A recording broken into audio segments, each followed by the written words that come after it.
Hello everyone, स्वागत है आप सभी का एक और नई वीडियो में। और आज की इस वीडियो में हम देखने वाले हैं टॉप 30 जीके क्वेश्चन जो कि सारे कॉम्पिटिटिव एग्जाम के लिए इम्पोर्टेंट होने वाला है। तो चलिए बिना देरी के इस वीडियो को शुरू करते हैं। पहला क्वेश्चन है कि सिंधु घाटी सभ्यता का जो प्रमुख बंदरगाह था, बंदरगाह यानी कि जो समुद्री जहाजों का जो स्टैंड होता है उसे बंदरगाह कहा जाता है।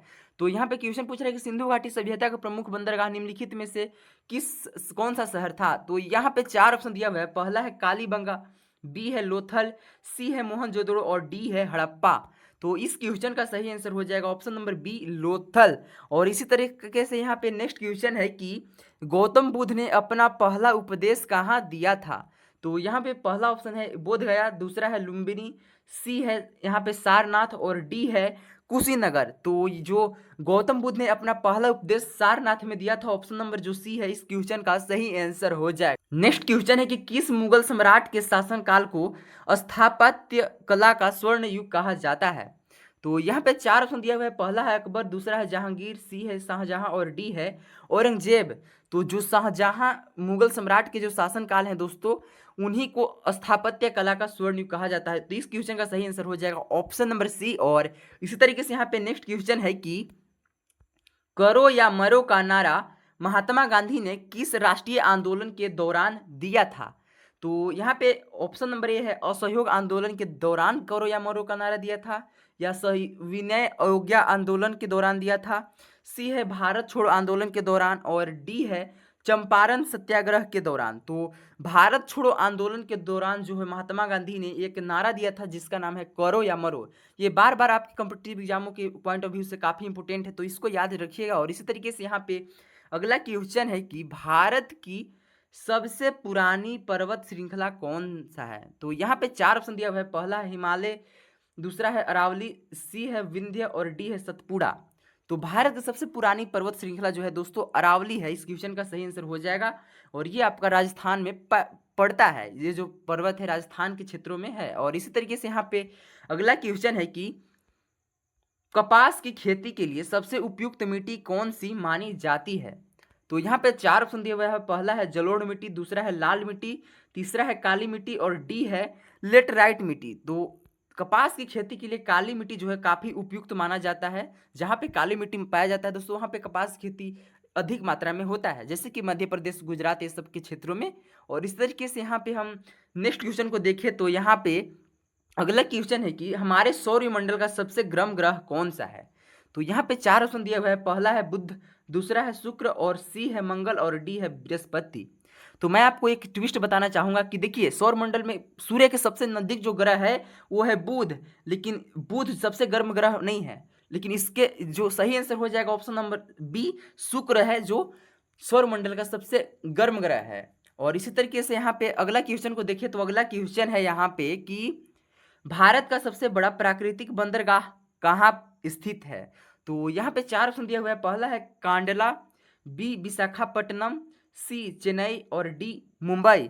तो जो मुंबई है दोस्तों भारत का सबसे बड़ा प्राकृतिक बंदरगाह है। और ये आप जानते हैं कि जो मुंबई है ये आपका महाराष्ट्र राज्य के अंतर्गत आता है। इसी तरीके से यहाँ पे अगला क्वेश्चन है कि भारतीय संविधान में मौलिक अधिकार किस देश के संविधान से प्रेरित है। यानी कि जो हम लोग का सब जो इंडिया का कॉन्स्टिट्यूशन है, जो कि संविधान है, उसमें मौलिक अधिकार किस देश के संविधान से लिया गया है। तो यहाँ पे चार ऑप्शन है। पहला है ब्रिटेन, दूसरा है सोवियत संघ और सी है संयुक्त राज्य अमेरिका और डी है आयरलैंड। तो जो भारत के जो संविधान में उसमें मौलिक अधिकार है दोस्तों वो आपके अमेरिका से लिया गया है, अमेरिका के संविधान से। तो ऑप्शन नंबर जो सी है इस क्वेश्चन का सही आंसर हो जाएगा। और इसी तरीके से यहाँ पे अगला क्वेश्चन है कि राज्य के नीति निर्देशक सिद्धांतों का वर्णन भारतीय संविधान के किस भाग में किया गया है।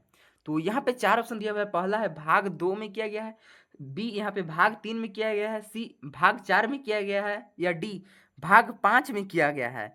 तो ये भाग 4 में किया गया है दोस्तों। राज्य के नीति निर्देशक सिद्धांत जो है वो आपके भारतीय संविधान के भाग 4 में किया गया है, इसलिए क्वेश्चन का सही आंसर हो जाएगा ऑप्शन नंबर सी। और इसी तरीके से यहाँ पे अगला क्वेश्चन है कि भारतीय संसद के ऊपरी सदन को क्या कहा जाता है। तो यहाँ पे ऑप्शन नंबर ए है लोकसभा, बी है राज्यसभा, सी है विधानसभा और डी है विधान परिषद। तो भारतीय संसद में सबसे ऊपरी सदन को राज्यसभा कहा जाता है, जो कि ऑप्शन नंबर बी है इस क्वेश्चन का सही आंसर हो जाएगा। और इसी तरीके से यहाँ पे नेक्स्ट क्वेश्चन की ओर देखें तो यहाँ पे अगला क्वेश्चन है कि संविधान सभा की प्रारूप समिति के अध्यक्ष कौन थे। तो यहाँ पे 4 ऑप्शन दिया हुआ है। पहला है डॉक्टर राजेंद्र प्रसाद, बी है पंडित जवाहरलाल नेहरू, सी है डॉक्टर भीमराव अम्बेडकर और डी है सरदार वल्लभ भाई पटेल। तो संविधान सभा के जो प्रारूप समिति के जो अध्यक्ष थे वो डॉक्टर भीमराव अम्बेडकर थे। ऑप्शन नंबर जो सी है इस क्वेश्चन का सही आंसर हो जाएगा। अक्सर आपके एग्जामों में पूछा जाता है। और इसी तरीके से यहाँ पे नेक्स्ट क्वेश्चन की ओर बढ़े तो यहाँ पे अगला क्वेश्चन है कि मांग आपूर्ति के नियम के अनुसार यदि किसी वस्तु की कीमत बढ़ती है तो आमतौर पर उसकी मांग पर क्या प्रभाव पड़ता है। तो यहाँ पे क्वेश्चन सीधे सीधे कर रहा है कि एक इकोनॉमिक्स में एक रूल होता है मांग आपूर्ति के नियम। इस नियम के अनुसार अगर कोई भी वस्तु है, कोई भी सामान है, उसका कीमत यानी कि उसका प्राइस अगर बढ़ता है तो उसके मांग पर क्या इम्पैक्ट पड़ेगा।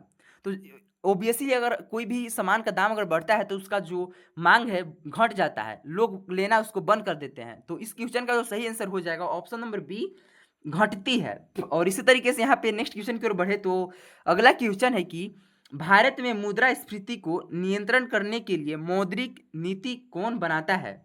यानी कि यहाँ पे मुद्रास्फीति यानी कि जो घुसपैठ होता है, पैसों का जो काला मनी जो होता है, ब्लैक मनी, उसको कंट्रोल करने के लिए कौन सा नीति बनाता है, उसको कंट्रोल करने के लिए रूल नियम कौन बनाता है। तो यहाँ पे 4 ऑप्शन है। पहला है वित्त मंत्रालय, दूसरा है नीति आयोग, सी है भारतीय रिजर्व बैंक और डी है भारतीय प्रतिभूति और विनिमय बोर्ड। तो इस क्वेश्चन का सही आंसर हो जाएगा भारतीय रिजर्व बैंक। जो बैंक नोट छापता है दोस्तों, वही बैंक ब्लैक मनी को कंट्रोल करने के लिए रूल नियम और नीति बनाता है। और इसी तरीके से यहाँ पे नेक्स्ट क्वेश्चन है कि कृषि वानिकी और मत्स्य पालन किस आर्थिक क्षेत्र के अंतर्गत आते हैं।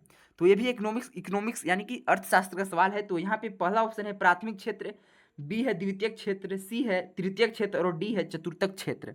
तो अर्थशास्त्र में जो कृषि है दोस्तों, जो खेती बाड़ी करना, जो किसी भी चीज़ का वानिकी और मत्स्य पालन, कोई भी मछली पालन हो गया, चाहे कोई भी खेती करना, कोई भी, ये सारे जो है आपके प्राथमिक क्षेत्र के अंतर्गत आता है। तो ऑप्शन नंबर जो ए है इस क्वेश्चन का सही आंसर हो जाएगा। और इसी तरीके से यहाँ पे हम नेक्स्ट क्वेश्चन की ओर बढ़े तो अगला क्वेश्चन है कि विश्व व्यापार संगठन का मुख्यालय कहाँ है। यानी कि वर्ल्ड ट्रेड ऑर्गेनाइजेशन का जो हेडक्वार्टर है वो कहाँ है।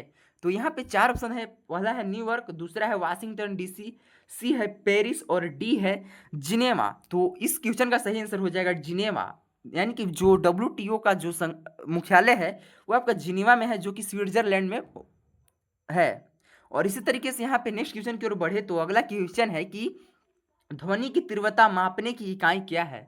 तो यहाँ पे 4 ऑप्शन दिया हुआ है। पहला है हर्ट्ज, बी है डेसिबल, सी है जूल और डी है न्यूटन। तो जो डेसिबल है दोस्तों, ये ध्वनि की तीव्रता का मापक है, यानी कि मात्रक है। तो ऑप्शन नंबर बी है इस क्वेश्चन का सही आंसर हो जाएगा। और इसी तरीके से यहाँ पे अगला क्वेश्चन है कि खाने के सोडे का रासायनिक नाम क्या होता है। जो हम लोग सोडा खाते हैं दोस्तों, उसका रासायनिक नाम क्या होता है, यानी कि केमिकल नाम उसका क्या है। तो ऑप्शन नंबर ए कह रहा है सोडियम कार्बोनेट, दूसरा है सोडियम बाइकार्बोनेट, सी है सोडियम क्लोराइड और डी है कैल्शियम कार्बोनेट। तो इस क्वेश्चन का जो सही आंसर हो जाएगा वो आपका सोडियम बाइकार्बोनेट हो जाएगा इस क्वेश्चन का सही आंसर। और इसी तरीके से यहाँ पे नेक्स्ट क्वेश्चन की ओर बढ़े तो अगला क्वेश्चन है कि मानव शरीर की सबसे बड़ी ग्रंथि कौन सा होता है। यानी कि मानव की सबसे बड़ी अंग का नाम क्या है। तो ऑप्शन नंबर ए है यहाँ पे अग्न्याशय, बी है यकृत, सी है थायराइड और डी है पीयूष ग्रंथि। तो इस क्वेश्चन का जो सही आंसर है जाएगा यकृत, यानी कि जो आपका लीवर है वो आपके मनुष्य के शरीर के सबसे बड़ा ग्रंथि है। और इसी तरीके से यहाँ पे नेक्स्ट क्वेश्चन की ओर बढ़े तो अगला क्वेश्चन है कि विटामिन सी की कमी से कौन सा रोग होता है। यानी कि आपके शरीर में अगर विटामिन सी की कमी हो जाए तो उससे कौन सा रोग होगा। तो यहाँ पे 4 ऑप्शन दिया हुआ है। पहला है रतौंधी, बी है यहाँ पे बेरी, सी है अस्करवी और डी है रिकेट्स। तो अगर आपके शरीर में विटामिन सी की कमी अगर हो जाता है दोस्तों, तो यहाँ पे आपका अस्करवी रोग हो जाएगा। ऑप्शन नंबर सी इस क्वेश्चन का सही आंसर हो जाएगा। और इसी तरीके से यहाँ पे अगला क्वेश्चन है कि प्रकाश वर्ष निम्नलिखित में से किसकी इकाई है। तो ऑप्शन नंबर ए है यहाँ पे समय की, बी है प्रकाश की तीव्रता, सी है दूरी की और डी है द्रव्यमान की। तो इस क्वेश्चन का सही आंसर हो जाएगा ऑप्शन नंबर सी दूरी, यानी कि दूरी का एक मात्रक है प्रकाश वर्ष, और प्रकाश वर्ष ले एक ग्रह से दूसरे ग्रह की दूरी मापा जाता है, और एक पिंड से दूसरे पिंड, जैसे कि गैलेक्सी में बहुत सारे अलग अलग पिंड है, उन पिंड के दूसरे की दूरी जो है वो प्रकाश वर्ष में मापा जाता है। और इसी तरीके से यहाँ पे नेक्स्ट क्वेश्चन है कि प्रसिद्धि पुस्तक भारत की खोज के लेखक कौन है। एक बहुत फेमस किताब है दोस्तों भारत की खोज, तो उसके राइटर कौन है। तो यहाँ पे ऑप्शन नंबर ए है महात्मा गांधी, बी है जवाहरलाल नेहरू, सी है अब रविंद्रनाथ टैगोर, और डी है डॉक्टर APJ अब्दुल कलाम। तो भारत की खोज जो बुक है दोस्तों जवाहरलाल नेहरू ने लिखा था। ऑप्शन नंबर जो बी है इस क्वेश्चन का सही आंसर हो जाएगा। और इसी तरीके से यहाँ पे नेक्स्ट क्वेश्चन की ओर बढ़े तो अगला क्वेश्चन है कि अंतर्राष्ट्रीय महिला दिवस हर साल कब मनाया जाता है। तो ये सारे क्वेश्चन आपके एग्जाम के लिए काफ़ी इंपॉर्टेंट हो जाता है। और तो अंतर्राष्ट्रीय महिला दिवस यहाँ पे आपको जो मनाया जाता है 8 मार्च को हर साल मनाया जाता है। तो इसी तरीके से नेक्स्ट क्वेश्चन की ओर बढ़े तो यहाँ पे नेक्स्ट क्वेश्चन है कि भारत का सर्वोच्च नागरिक पुरस्कार कौन सा है। ऑप्शन नंबर ए है पद्म विभूषण, बी है परमवीर चक्र, सी है भारत रत्न, और डी है अशोक चक्र। तो भारत का जो सबसे ऊंचा नागरिक पुरस्कार है वो है Bharat Ratna. Option number C है इस क्वेश्चन का सही आंसर हो जाएगा। और इसी तरीके से यहाँ पे नेक्स्ट क्वेश्चन है कि थॉमस कप का संबंध किस खेल से है, यानी कि किस खेल में थॉमस कप दिया जाता है। तो यहाँ पे ऑप्शन नंबर ए है क्रिकेट, दूसरा है फुटबॉल, सी है टेनिस, और डी है बैडमिंटन। तो जो बैडमिंटन खेल है दोस्तों इसी में आपका थॉमस कप मिलता है। तो इस क्वेश्चन का सही आंसर हो जाएगा ऑप्शन नंबर डी। और इसी तरीके से यहाँ पे नेक्स्ट क्वेश्चन की ओर बढ़े तो यहाँ पे नेक्स्ट क्वेश्चन है कि संयुक्त राष्ट्र की स्थापना किस वर्ष हुआ था। तो ऑप्शन नंबर यहाँ पे ये है 1945, बी है 1947, डी सी है 1950, और डी है 1919 ईस्वी। तो इस क्वेश्चन का सही आंसर हो जाएगा 1945 ईस्वी में संयुक्त राष्ट्र यानी कि यूनाइटेड नेशन का स्थापना हुआ था। और इस तरीके से यहाँ पे नेक्स्ट क्वेश्चन है कि भारत के पहले मानव अंतरिक्ष उड़ान मिशन का नाम क्या है। यानी कि देखिए दोस्तों मैं आपको बता दूं कि भारत जो है जो इसरो है इंडियन स्पेस रिसर्च ऑर्गेनाइजेशन वो मनुष्य को अंतरिक्ष में भेजेगा बाय मतलब रॉकेट में। तो यहाँ पे जो मिशन है उसका नाम क्या है। तो ऑप्शन नंबर ए है चंद्रयान 3, तो ये तो आपका चंद्रमा पे रोवर भेजा गया था, बी है गगनयान, सी है आदित्य 11, और डी है मंगलयान 2। तो इस क्वेश्चन का सही आंसर हो जाएगा गगनयान। तो ऑप्शन नंबर बी इस क्वेश्चन का सही आंसर हो जाएगा। इसी तरह से यहाँ पे नेक्स्ट क्वेश्चन है कि G20 शिखर सम्मेलन में किस नए अस्थायी सदस्य को शामिल किया गया है। तो ऑप्शन नंबर ए है यहाँ पे दक्षिण एशियाई संघ, बी है अफ्रीकी संघ, सी है आसियान संघ, और डी है अरब लीग। तो इस क्वेश्चन का सही आंसर हो जाएगा अफ्रीकी संघ जो है दोस्तों G20 शिखर सम्मेलन में एक नए अस्थायी सदस्य के रूप में शामिल हुआ है। और इसी तरीके से यहाँ पे नेक्स्ट क्वेश्चन है कि प्रधानमंत्री सूर्योदय योजना का मुख्य उद्देश्य क्या है। तो एक स्कीम एक योजना शुरू हुआ है दोस्तों प्रधानमंत्री सूर्योदय योजना। तो इस योजना का जो मुख्य उद्देश्य है वो है 1 करोड़ घरों में छतों पर सौर पैनल लगाना। तो ऑप्शन नंबर बी जो है इस क्वेश्चन का सही आंसर हो जाएगा। और इसी तरीके से यहाँ पे नेक्स्ट क्वेश्चन है कि वर्ष 2026 में आयोजित फीफा विश्व कप की मेजबानी किन देशों ने संयुक्त रूप से की थी। यानी कि देखिए दोस्तों हाल फिलहाल में करंट अफेयर से क्वेश्चन लिया गया है। तो हाल फिलहाल में आप जानते होंगे तो फीफा वर्ल्ड कप जो फुटबॉल का जो क्रिकेट जैसे क्रिकेट मैच के लिए IPL होता है ठीक उसी प्रकार जैसे फुटबॉल के लिए फीफा वर्ल्ड कप होता है। तो ये कहाँ पे खेला गया था, किसकी मेजबानी हुआ था। तो यहाँ पे ऑप्शन नंबर ए है अमेरिका, कनाडा और मैक्सिको, बी है कतर और संयुक्त अरब अमीरात, सी है स्पेन और पुर्तगाल, और डी है जापान और दक्षिण कोरिया। तो जो इस क्वेश्चन का सही आंसर हो जाएगा अमेरिका, कनाडा और मैक्सिको। ये रहा वीडियो दोस्तों। अगर आप अभी तक चैनल को सब्सक्राइब नहीं किए तो चैनल को सब्सक्राइब करके वीडियो को लाइक कर दीजिएगा, क्योंकि इस चैनल के माध्यम से ऐसे ही मोस्ट इंपोर्टेंट क्वेश्चन प्रोवाइड कराए जाते हैं। और मिलते हैं एक और नए वीडियो में, तब तक के लिए बाय बाय।